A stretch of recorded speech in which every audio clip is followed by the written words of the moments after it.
hata aliumwa sana basi. Kwanza dogo aliondoka akiwa na miaka 16, akaenda zake Dar es Salaam, jiji la fursa. Miaka 18 akarudi zake home akiwa ameanza kujipata. Alipata kazi nzuri na vitu kama hivyo Dar es Salaam, MWatch mwenye malengo Miaka 19 mwaka huu karudi, yani mwezi uliopita, karudi zake kijijini kwao.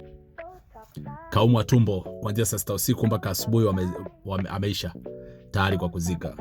Na hiyo sio kesi ya kwanza. Kesi ya kwanza ilikuwa mtoto wa kike naye alienda zake Dizim nini, kazi ya ndani nini, tajiri yake akawa mzungu, kamtia mashavu nini, kaudi kwake akiwa na mashavu. Dogo kapigwa tumbo tu masaa 3. Tayari amekaa vikao vya mazishi.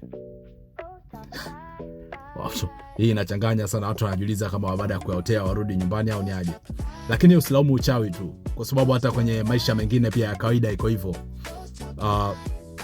Ipo mitaa, mfano kwa Marekani labda wapi huko, mitaa ambayo imechangamka, ukishine, yani ulikuwa unaishi labda na machizi wako, labda level zao ilikuwa hivi vile, mlikuwa mnakimbiza peace pamoja nini, ghafla wewe umeondoka, umerudi milionea, unataka uendelee kubaki pale kijiji au huo mji ambao ulikuwa unakaa, watu wanakutia risasi kwa sababu unawafanya waonekana mafala kwa mademu ambao wao wameaminisha kwamba wao wanapambana ili waje kuwa bora, alafu unakuja umekuwa bora maradufu. Wanaona kama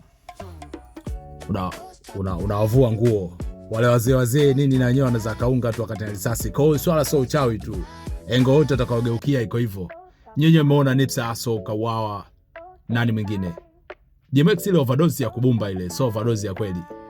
Michael Jackson kauawa, unajua. Yani iko hivyo, sehemu yote iko hivyo, kwa kikubwa ni kujilinda tu ile. Unajilinda vipi, hilo ni swala lako. Ushanifahamu bwana.